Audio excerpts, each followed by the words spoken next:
रामकृष्ण हरी. अशी YouTube family मस्तच असणार. मी पण मस्तच आहे बरं का. तर बाहेर तर खूप पाऊस चालू आहे.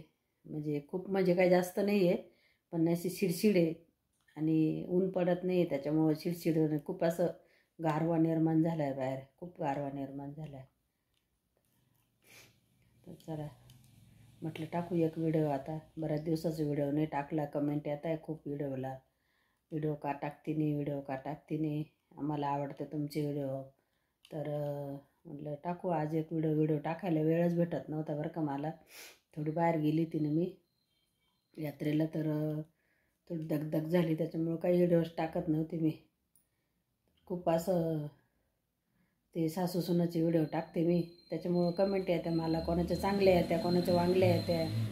कोणाला आवडते व्हिडिओ पाहायला, कोणाला नाही आवडती. आणि ज्यांना अनुभव आहे त्यांना आवडते, ज्यांना अनुभव असूनही त्यांना जर तसं वागायचंच राहतं त्याच्यामुळे त्यांना आवडती नाही. कारण ते जसे वागतात तसं त्यांना झोंबतं ना ते व्हिडिओ झोंबते जसे जे वागणारे लोक असतात त्यांना. त्याच्यामुळं त्यांना नाही आवडत ते माझे व्हिडिओ पाहायला. पण ज्यांना अनुभव आहे, ज्यांना खूप त्रास आहे त्याच्यापासून, त्यांना माझे व्हिडिओ आवडते.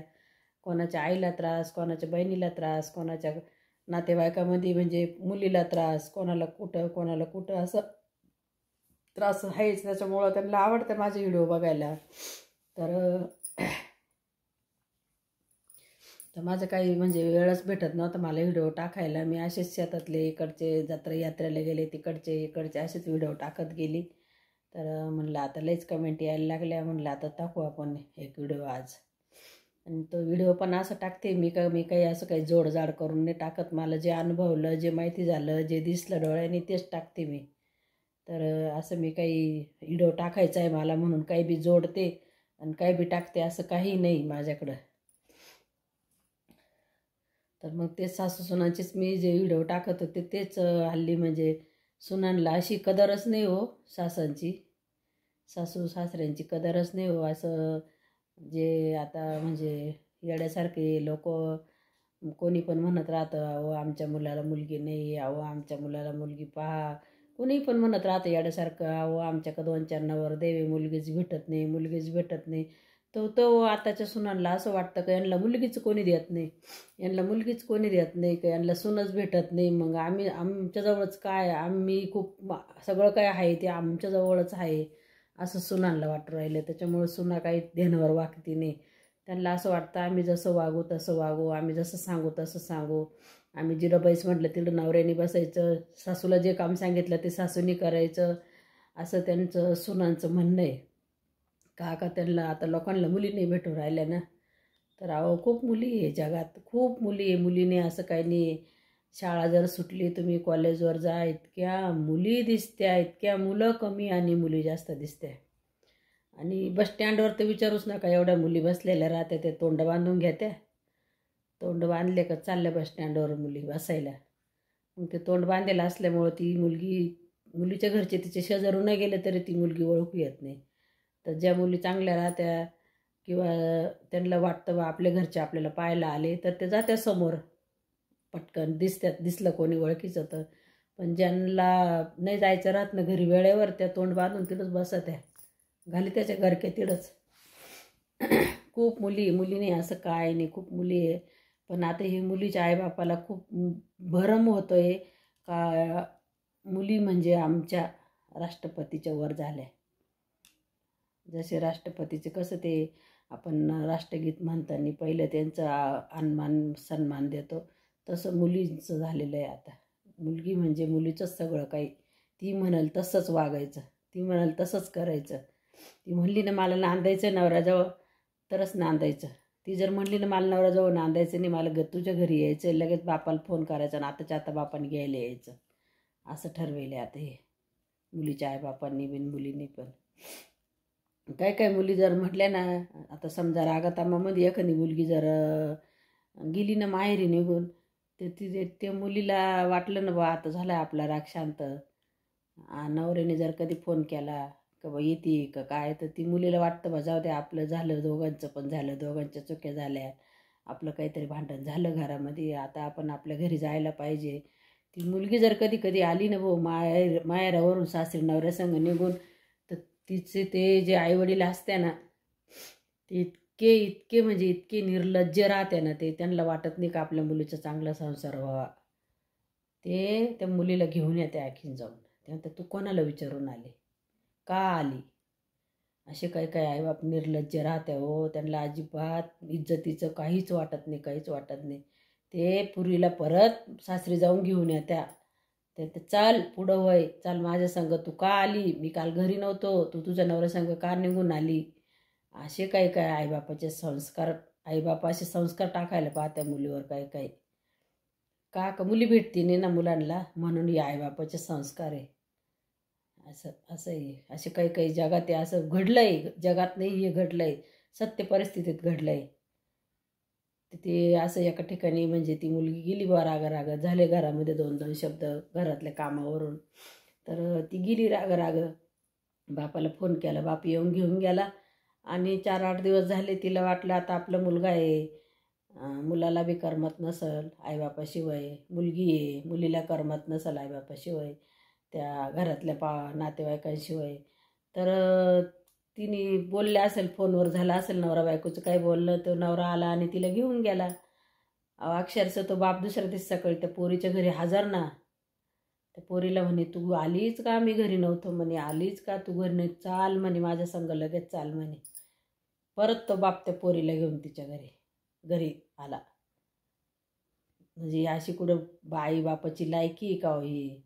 झालं ना तिचा राग शांत झाला, ती 4-8 दिवस इकडं राहिली, गेली तिच्या घरी परत.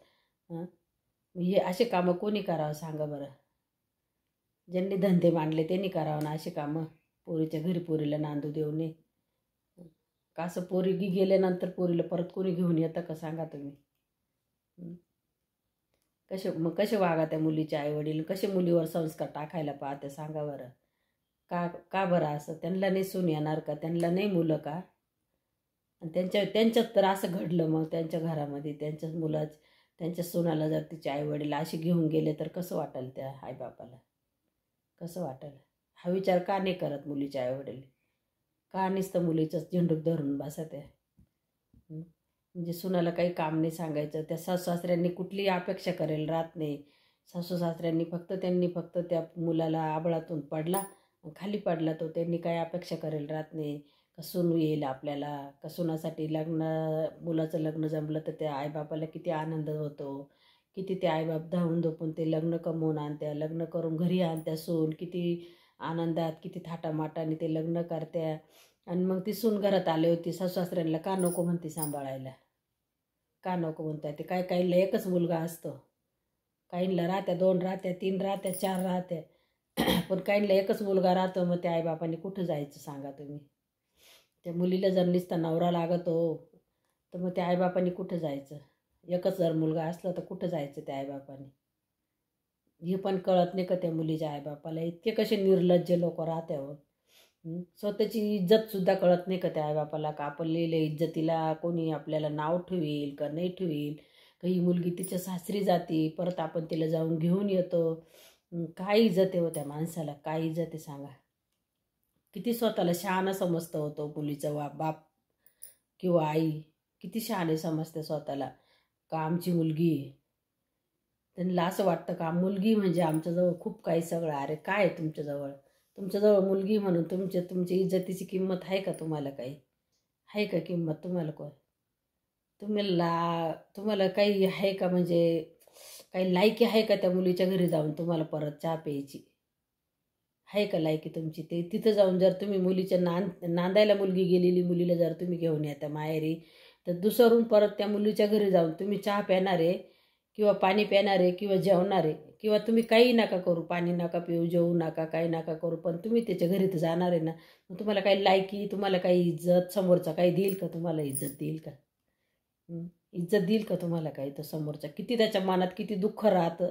आपण किती लापटावानी 4-4 वेळा गेलो तिळं उरतानीत, तरी पण त्या समोरच्याच्या मनात किती दुःख होतं. लांबूनच पाहून तुमच्याविषयी किती तिरस्कार करत असाल, किती तिरस्कार करत असाल. तुम्ही लय जिखावत्या, तुम्हाला वाटतं आमची मुलगी आहे, आमच्या मुलीला तुम्ही त्रास दिला, मग आम्ही घेऊन चाललो, आम्ही असं करू, आम्ही तसं करू. आम्ही फारकत देऊ, आम्ही दुसरी करून देऊ, दुसरा करून देऊ तिला, त्याच्यापेक्षा भारी भेटाल तिला. अरे काय आहे? अरे काय बाजार मांडला का तुम्ही हा पोरींचा? बाजार मांडला. अरे चांगले संस्कार टाका मुलींवर. तुमचं पण इज्जत चांगली कमवा, तुमचं नाव कमवा, चार चौघांमध्ये, भाऊबांधामध्ये, तुमच्या नातेवाईकांमध्ये नाव कमवा तुम्ही. काहीच इज्जत आहे तुम्हाला? काहीच इज्जत नाही. मुलीवाल्यांना तर मी तर म्हणते काही इज्जत नाही. मुलीवाल्यांनी चांगले सुधारायला पाहिजे, चांगलं इज्जतीचं खोबरं नाही करायला पाहिजे, चांगलं कमवायला पाहिजे नाव. अहो काय काय मुलीवाल्याचे आईवडील बापाचं तोंड कुणीकडं तर आईचं तोंड कुणीकडं. काही काहीच्या बायका 4-4 महिने माहेरा निघून जात्या आणि ते मुलीचं झेंडूक घेऊन नाचते. स्वतःची बायको 4-4 महिने बाहेर काढून देतो ना, मुलीचं झेंडूक घेऊन नाचतो. याची बायको याच्याजवळ सुईची राहत नाही. निम्म्या वयची निबरी वयल राहती ती, याच्याजवळ सुईची राहत नाही आणि हा पुरीचं शेंडूक घेऊन नाचतो. असे काही काही राहते. असे काही काही राहते म्हणजे हाय झालेलं आहे म्हणून मी तो व्हिडिओ टाकते आज. स्वतःच्या बायकाला सांभाळता येत नाही, त्या बायका ताब्यात नाही, ते हिंडा ते इकडे इकडे पळत आणि इकडं मुलीच्या संसारात डावळी करायला येते. असे काही काही आई वडील आहे. तर बघा कसं वाटलं माझा व्हिडिओ, नक्कीच मला कमेंट करून सांगा. मला दुसरा टाकायला, कारण एवढ्या याच्यात तर खूप काही साठलेलं आहे माझं. सुनांचं, सासांचं, नवऱ्यांचं, पोरींचं खूप काही साठलेलं आहे. मला पण व्हिडिओ टाकायला चांगलं वाटेल. मी काही खोटेराटे व्हिडिओ टाकत नाही.